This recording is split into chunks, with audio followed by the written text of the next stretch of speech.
Imagine un instant que tu te regardes dans un miroir, pas un miroir ordinaire, mais un miroir qui ne reflète pas ton visage, qui reflète quelque chose de bien plus profond, la façon dont tu te comportes dans tes relations. Que tu fais quand tu veux quelque chose et que tu n'oses pas le demander directement. Ce que tu mets en place parfois sans même t'en rendre compte pour obtenir une réaction de l'autre. Ce petit jeu subtil, parfois inconscient, parfois très calculé, que nous appelons la psychologie inversée. Aujourd'hui, je voudrais qu'on explore ensemble ce territoire fascinant et parfois troublant. Pas pour te coucher, jamais pour ça, mais pour t'aider à mieux te comprendre et peut-être à construire des relations un peu plus authentiques, un peu plus libres, un peu plus épanouissantes. Tu sais, dans mon travail de psychiatre et de psychologue, j'ai rencontré des milliers de personnes, des femmes surtout, qui venaient me parler de leurs relations amoureuses. Et très souvent, derrière les mots, derrière les anecdotes, derrière les plaintes ou les interrogations, il y avait cette question fondamentale. Comment faire pour que l'autre fasse ce que je veux, sans que ça ressemble à une demande? Comment influencer sans avoir l'air d'influenceur? Comment garder le contrôle sans montrer que je veux le contrôle? Ces questions sont humaines, elles sont universelles. Et elles méritent qu'on les regarde en face avec douceur, avec honnêteté et avec une vraie curiosité pour ce qu'elles révèlent de nous.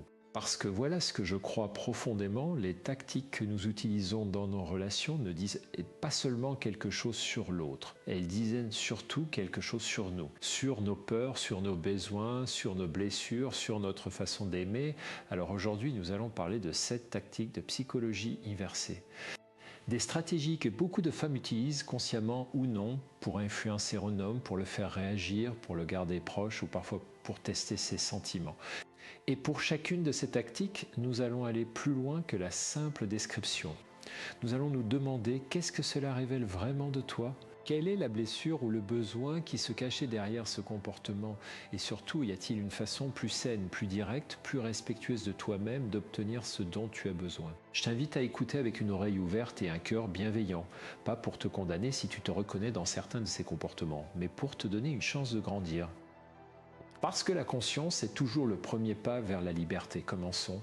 La première tactique dont je veux te parler, c'est ce que j'appelle le retrait stratégique. Tu connais peut-être cette situation.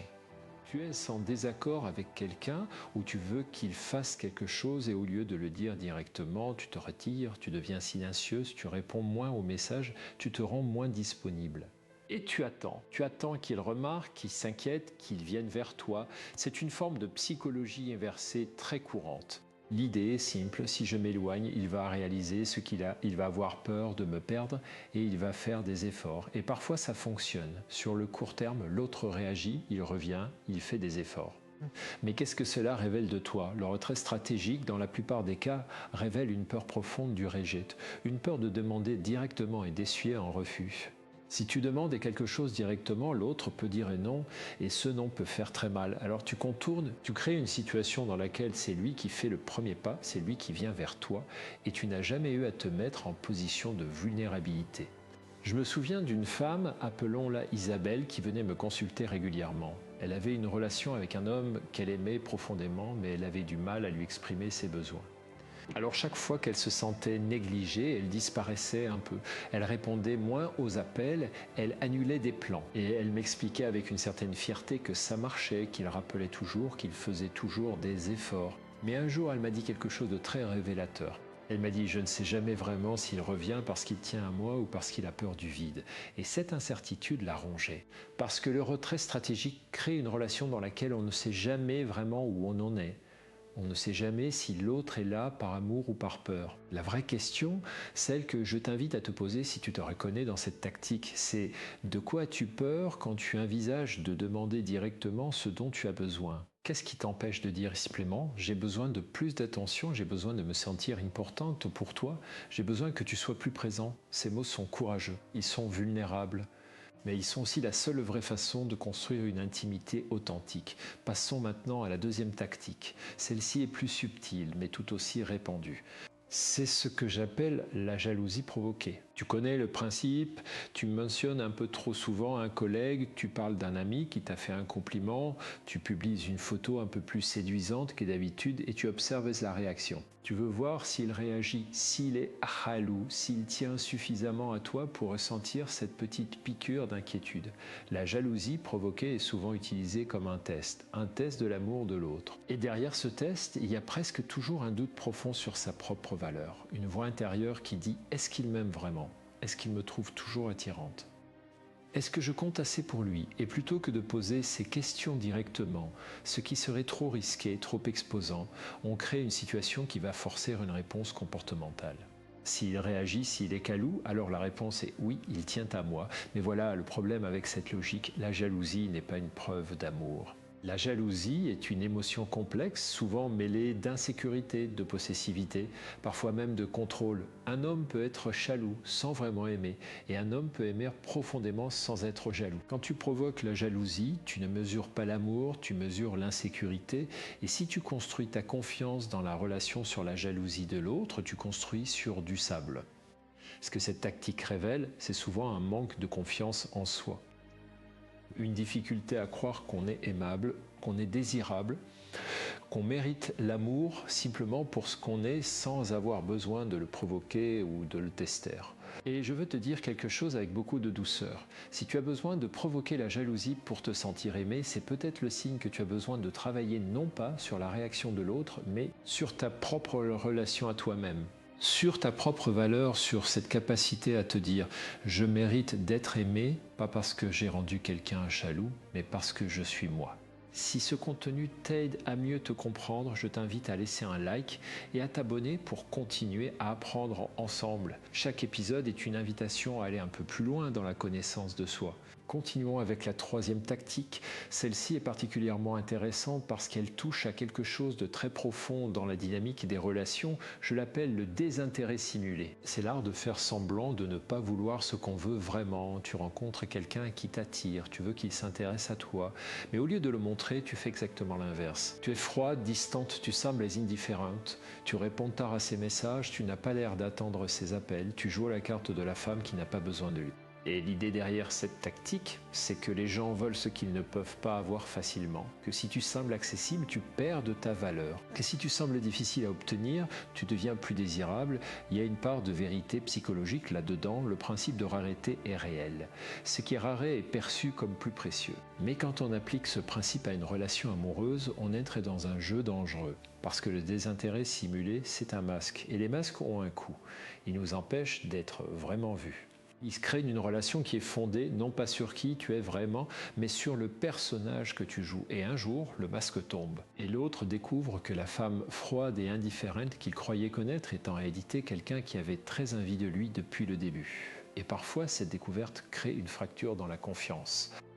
Je pense à une autre femme que j'ai accompagnée, appelons-la Camille. Elle était très douée pour jouer ce rôle, elle était belle, intelligente, et elle avait perfectionné l'art du désintérêt simulé au fil des années.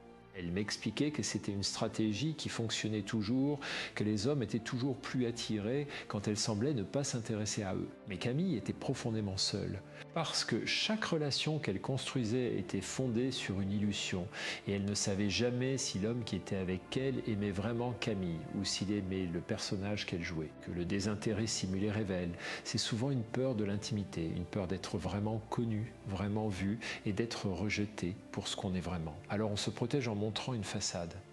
On laisse entrer l'autre, mais pas trop près. On garde une distance de sécurité. Et je veux te poser cette question. Est-ce que tu as déjà laissé quelqu'un te voir vraiment ? Pas le personnage que tu joues, pas la version de toi que tu penses être la plus désirable, mais toi avec tes doutes, tes peurs, tes désirs, tes contradictions. Est-ce que tu as déjà pris ce risque ? Parce que c'est là que se trouve la vraie intimité, pas dans le jeu, pas dans la stratégie, mais dans ce courage fragile de se montrer tel qu'on est et de faire confiance à l'autre pour accueillir ce qu'il voit. La quatrième tactique, c'est ce que j'appelle la critique déguisée en question. C'est une forme de communication indirecte très subtile. Au lieu de dire directement ce qu'on pense ou ce qu'on ressent, on formule une question qui contient en réalité une critique ou une attente. Par exemple, au lieu de dire « tu ne fais pas assez d'efforts dans notre relation », on dit « tu ne trouves pas qu'on se voit moins souvent qu'avant ». Au lieu de dire « ça me blesse », quand tu oublies nos anniversaires, on dit « tu te souviens de ce qu'on faisait l'année dernière à cette date ». Ces questions semblent innocentes, mais elles ne le sont pas. Elles sont conçues pour amener l'autre à réaliser quelque chose, à se sentir coupable, à faire quelque chose sans que tu aies jamais eu à formuler une demande claire. Et pourquoi fait-on ça ? Parce qu'une demande directe implique un risque. Le risque que l'autre dise non. Le risque qu'il minimise ton besoin. Le risque qu'il ne réagisse pas comme tu l'espères. Alors on enveloppe la demande dans une question, on la rend implicite, on espère que l'autre va comprendre tout seul, mais voilà ce qui se passe dans la réalité. Les hommes, comme la plupart des êtres humains, ne lisent pas dans les pensées.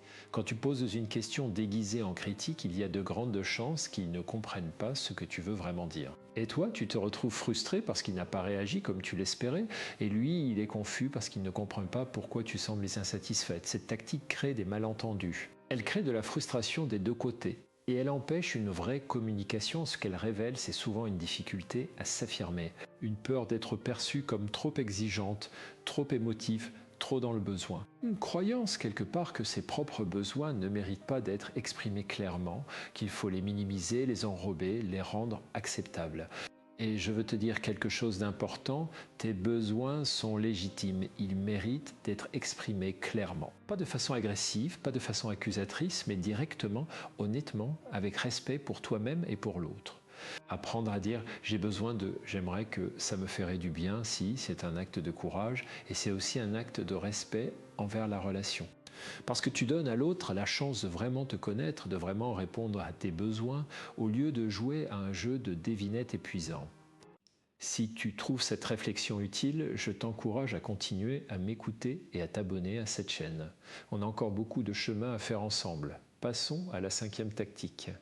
Celle-ci est peut-être la plus émotionnellement chargée de toutes. Je l'appelle le test de l'abandon. C'est quand tu crées une situation de crise, réelle ou exagérée, pour voir si l'autre va rester.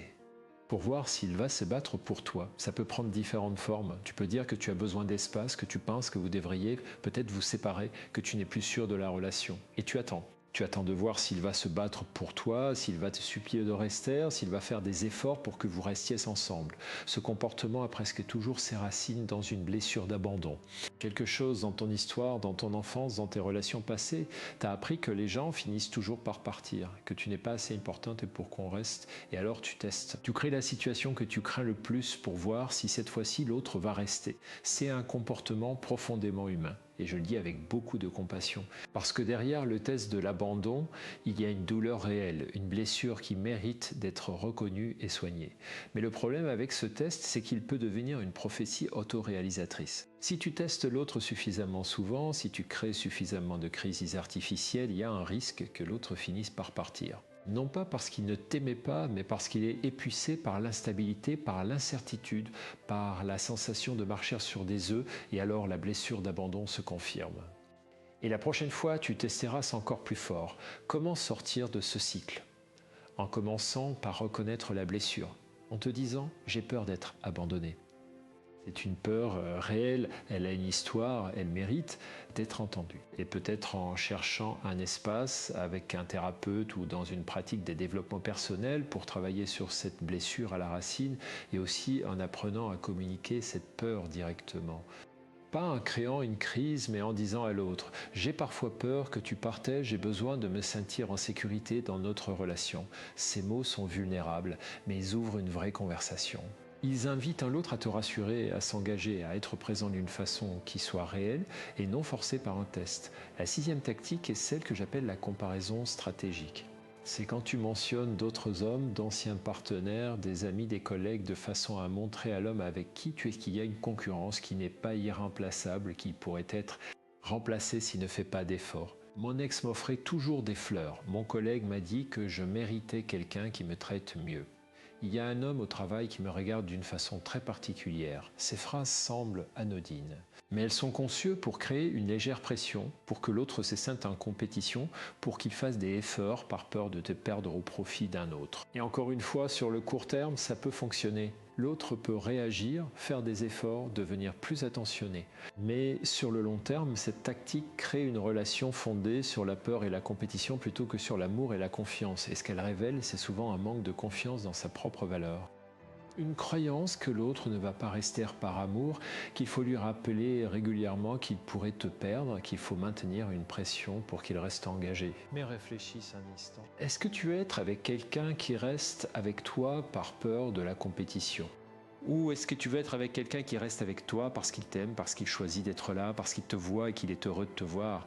Il y a une différence énorme entre ces deux réalités. Et la deuxième est la seule qui puisse te donner une vraie sécurité émotionnelle. Si tu te reconnais dans cette tactique, je t'invite à te demander qu'est-ce qui me ferait sentir aimé sans avoir besoin de créer de la compétition? Qu'est-ce dont j'ai vraiment besoin dans cette relation? Et comment pourrais-je le demander directement, avec confiance, avec la certitude que mes besoins méritent d'être entendus? Et maintenant, la septième et dernière tactique. Celle que j'ai gardée pour la fin parce qu'elle est, à mes yeux, la plus complexe et la plus révélatrice. Je l'appelle la générosité conditionnelle. C'est quand tu donnes beaucoup, énormément, parfois jusqu'à l'épuisement, non pas par pur désir de donner, mais avec l'espoir implicite que l'autre va reconnaître ce don et te le rendre. Tu cuisines des repas extraordinaires. Tu es toujours disponible. Tu l'aides dans ses projets. Tu sacrifies tes propres besoins. Et quelque part, tu attends. Tu attends la reconnaissance, la réciprocité, l'amour en retour. Et quand cette reconnaissance ne vient pas, tu te sens profondément blessé. Non seulement parce que tes efforts n'ont pas été reconnus, mais aussi parce que tu t'es tellement donné que tu n'as plus rien pour toi.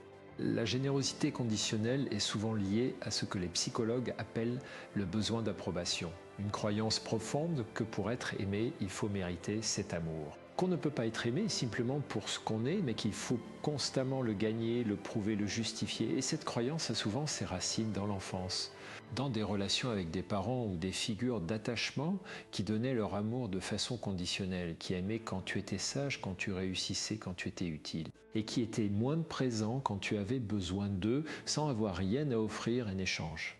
Si tu te reconnais dans cette dynamique, je veux te dire quelque chose avec beaucoup de tendresse. Tu mérites d'être aimé sans avoir à mériter cet amour. Tu mérites d'être aimé simplement parce que tu existes. Pas parce que tu cuisines bien, pas parce que tu es toujours disponible, pas parce que tu sacrifies tes besoins. Et la vraie générosité, celle qui nourrit vraiment une relation, c'est celle qui vient d'un endroit de plénitude et non de manque.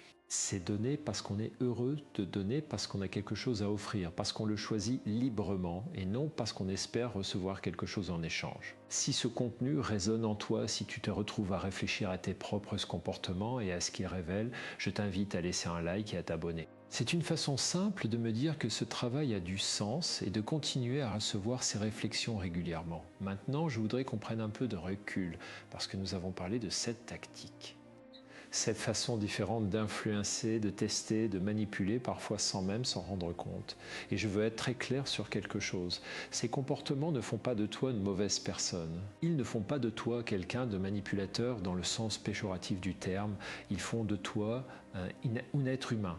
Un être humain qui a des besoins, qui a des peurs, qui a des blessures et qui a trouvé des façons de naviguer dans ses relations avec les outils qu'il avait à sa disposition. Mais la conscience est un cadeau. Et maintenant que tu as mis des mots sur ces comportements, maintenant que tu peux les voir, tu as le choix, tu peux continuer à les utiliser, bien sûr. Ou tu peux commencer à explorer d'autres façons d'être dans tes relations, des façons plus directes, plus honnêtes, plus respectueuses de toi-même. Et je veux te parler de ce que j'appelle la psychologie du vrai. Parce que toutes ces tactiques de psychologie inversée ont un point commun, elles sont des détours, des chemins indirects pour arriver à ce dont on a besoin. Et ces détours ont un coût, ils coûtent de l'énergie, ils créent de l'anxiété, ils maintiennent une distance entre soi et l'autre, et ils nous empêchent de vivre des relations vraiment intimes, vraiment profondes. La psychologie du vrai, c'est l'inverse. C'est choisir le chemin direct, c'est dire ce qu'on ressent, c'est exprimer ce dont on a besoin, c'est être honnête sur ses peurs. C'est accepter la vulnérabilité comme une force plutôt que comme une faiblesse. Et je sais que ça peut sembler naïf. Je sais que certaines d'entre vous ont essayé d'être directes, d'être honnêtes et que ça n'a pas bien fonctionné. Que l'autre a profité de cette honnêteté ou qu'il n'a pas su l'accueillir. Et c'est une réalité. Toutes les personnes ne sont pas capables de recevoir une communication directe et honnête. Certaines personnes ne sont pas prêtes pour ce niveau d'intimité. Et si c'est le cas, c'est une information précieuse, une information sur la compatibilité, sur la capacité de l'autre à être un vrai partenaire. Parce qu'une relation saine, une relation qui t'est nourrie vraiment, c'est une relation dans laquelle tu peux être toi-même, dans laquelle tu n'as pas besoin de jouer un rôle, de calculer tes mouvements, de tester l'autre constamment. Une relation dans laquelle tu peux dire « j'ai peur, j'ai besoin, j'aimerais » sans que ça soit perçu comme une faiblesse ou une demande excessive. Et si l'homme avec qui tu n'es pas capable de recevoir ça, peut-être que la vraie question n'est pas « quelle tactique de psychologie inversée devrais-je utiliser pour le faire réagir ?» Peut-être que la vraie question est « est-ce que cet homme est vraiment la bonne personne pour moi ?» Je veux aussi te parler de quelque chose que j'observe souvent dans ma pratique clinique. Et c'est ce que j'appelle le paradoxe du contrôle. Toutes ces tactiques de psychologie inversée sont des tentatives de contrôle. Des tentatives de contrôler la réaction de l'autre, ses sentiments, son comportement, son engagement. Et le paradoxe, c'est que plus on essaye de contrôler, moins on se sent en sécurité. Parce que le contrôle est épuisant, il demande une vigilance constante, il crée de l'anxiété et il nous éloigne de ce dont on a vraiment besoin, qui est la confiance. La confiance, c'est l'opposé du contrôle.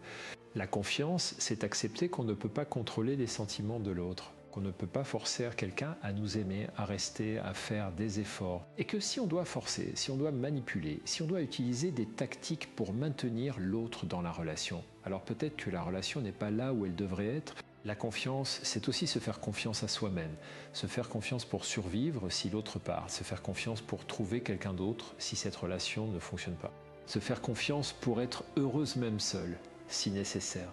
Et cette confiance en soi, cette sécurité intérieure, c'est la vraie protection contre la peur de l'abandon, contre le besoin de tester, contre la tentation de manipuler. Quand tu sais que tu vas bien quoi qu'il arrive, tu n'as plus besoin de contrôler ce qui arrive. Alors comment construire cette sécurité intérieure? C'est un travail patient, progressif, parfois difficile. Mais il y a quelques pistes que je veux te partager. La première piste, c'est la connaissance de soi. Prendre le temps de comprendre tes propres schémas, tes peurs, tes blessures, tes besoins. Pas pour te fouger, mais pour te comprendre. Parce qu'on ne peut pas changer ce qu'on ne connaît pas. La deuxième piste, c'est la pratique de la communication directe. Commencer petit. Commencer par exprimer un besoin simple, clairement, sans détour. Voir ce qui se passe. Observer comment l'autre réagit et observer aussi comment tu te sens après avoir osé être direct. La troisième piste, c'est prendre soin de soi. Avoir une vie qui ne tourne pas entièrement autour de la relation. Avoir des amis, des passions, des projets, des choses qui te nourrissent indépendamment de l'autre. Parce que quand ta vie est pleine, tu n'as pas besoin que l'autre la remplisse entièrement et cette autonomie est à la fois une protection et un cadeau pour la relation. La quatrième piste est peut-être la plus importante, c'est de chercher de l'aide si tu en as besoin. Un thérapeute, un coach, un groupe de soutien. Parce que certaines blessures sont trop profondes pour être guéries seules. Et demander de l'aide n'est pas une faiblesse, c'est l'un des actes les plus courageux qu'on puisse faire. Je veux aussi te parler de ce que toutes ces tactiques révèlent collectivement, parce qu'au-delà de chaque comportement individuel, il y a un fil rouge, et ce fil rouge, c'est la peur de l'amour. Oui, la peur de l'amour. Pas la peur de ne pas être aimé, mais la peur d'aimer. La peur de s'ouvrir complètement, de se donner vraiment, de laisser entrer quelqu'un au plus profond de soi, parce que quand on aime vraiment, on est vulnérable. Et être vulnérable, c'est risquer d'être blessé. Alors on se protège, on joue des jeux, on utilise des tactiques, on maintient une distance de sécurité. Et ce faisant, on se prive de la chose même qu'on cherche, une connexion vraie, profonde, intime. L'amour véritable demande du courage. Le courage d'être vu, le courage de demander, le courage de se tromper, le courage de faire confiance. Et oui, le courage d'être blessé parfois, parce que c'est le prix de l'intimité réelle. Et je crois profondément que ce courage est en toi. Il est peut-être enfoui sous des années de protection, sous des stratégies qui t'ont semblé nécessaires, sous des peurs qui t'ont semblé insurmontables. Mais il est là. Et chaque fois que tu choisis la vérité plutôt que le jeu, chaque fois que tu choisis la communication directe plutôt que la manipulation indirecte, chaque fois que tu choisis de te montrer tel que tu es plutôt que de jouer un rôle, tu nourris ce courage. Et ce courage, avec le temps, avec la pratique, avec la bienveillance envers toi-même, il grandit. Et les relations que tu construis à partir de ce courage sont des relations d'une qualité différente. Des relations dans lesquelles tu n'as pas besoin de te battre pour ta place. Des relations dans lesquelles tu n'as pas besoin de tester constamment. Et lesquelles tu peux simplement être et être aimé pour ça. Je pense souvent à une phrase que j'aime beaucoup et qui résume bien ce dont nous avons parlé aujourd'hui. Elle est simple, mais elle contient beaucoup de sagesse. On ne peut pas recevoir l'amour qu'on mérite si on passe son temps à tester si on le mérite. C'est une invitation à lâcher prise, à arrêter de tester, de manipuler, de contrôler, à s'ouvrir à la possibilité d'être aimé simplement, directement, sans stratégie. Et maintenant, je voudrais revenir sur chacune des 7 tactiques et te donner pour chacune une alternative. Une façon différente de répondre aux mêmes besoins, mais d'une façon plus saine, plus directe, plus respectueuse de toi-même. Pour le retrait stratégique, l'alternative, c'est l'expression directe du besoin. Au lieu de disparaître pour voir s'il revient, tu peux dire « j'ai l'impression qu'on s'est un peu éloigné, j'aimerais qu'on passe plus de temps ensemble ». C'est simple, c'est direct et ça donne à l'autre une vraie chance de répondre à ton besoin. Pour la jalousie provoquée, l'alternative, c'est la demande de réassurance. Au lieu de mentionner un autre homme pour voir s'il réagit, tu peux dire « j'ai parfois besoin d'être rassuré sur tes sentiments pour moi. Est-ce que tu pourrais me dire ce que tu apprécies chez moi ?» C'est une demande courageuse, mais elle ouvre une conversation vraie. Pour le désintérêt simulé, l'alternative c'est T. Au lieu de jouer la femme indifférente, tu peux te permettre de montrer que tu es intéressé, que tu apprécies sa présence, que tu es heureuse de le voir. L'authenticité attire les bonnes personnes et repousse les mauvaises, et c'est exactement ce que tu veux. Pour la critique déguisée en question, l'alternative c'est la communication. Au lieu de dire « tu ne trouves pas qu'on se voit moins souvent », tu peux dire « je me sens un peu seul ces derniers temps, j'aimerais qu'on se voit plus souvent, le jeu est puissant ». Il exprime ton ressenti sans accuser l'autre et il invite à une vraie conversation. Pour le test de l'abandon, l'alternative, c'est de nommer ta peur. Au lieu de créer une crise pour voir s'il va se battre pour toi, tu peux dire « j'ai parfois peur que tu partais, que tu te lasses de moi. Est-ce que tu peux me rassurer ?» C'est une phrase qui demande beaucoup de courage, mais elle est infiniment plus efficace qu'un test parce qu'elle invite une réponse honnête et directe. Pour la comparaison stratégique, l'alternative, c'est d'exprimer ce dont tu as besoin dans la relation. Au lieu de mentionner d'autres hommes pour créer de la compétition, tu peux dire « j'ai besoin de me sentir désiré et choisi. Est-ce que tu peux me montrer que tu tiens à moi ?» C'est une demande claire, respectueuse et elle donne à l'autre une vraie direction. Et pour la générosité conditionnelle, l'alternative c'est de donner librement et de demander librement. Donner parce que tu le veux, parce que ça te fait plaisir, sans attendre de réciprocité implicite et quand tu as besoin de quelque chose, le demander directement sans l'emballer dans un sacrifice. « Je t'ai fait tellement de choses, tu pourrais faire ça pour moi » est une phrase qui crée de la culpabilité. « J'aurais besoin de ton aide pour ça » est une phrase qui crée de la connexion. Ces alternatives ne sont pas toujours faciles à mettre en pratique. Elles demandent du courage, de la pratique, parfois de l'aide. Mais elles mènent à des relations d'une qualité infiniment supérieure.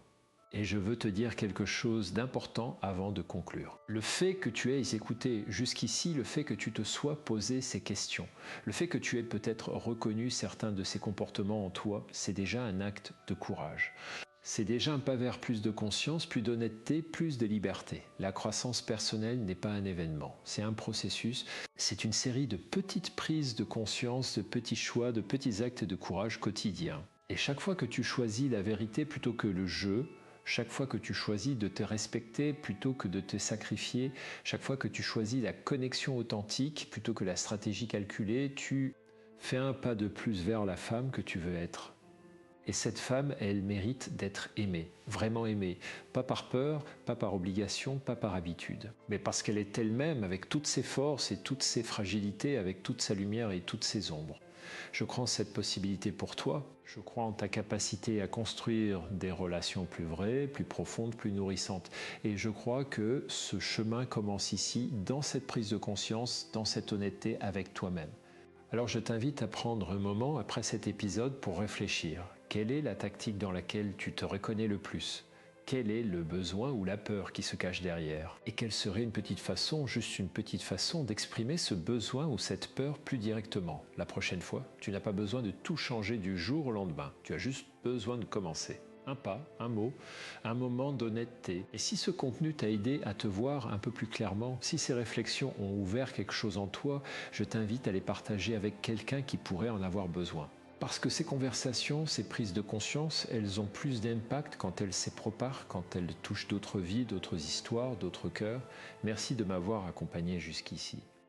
Merci pour ta présence, pour ton attention, pour le courage que tu as mis à écouter et à te questionner.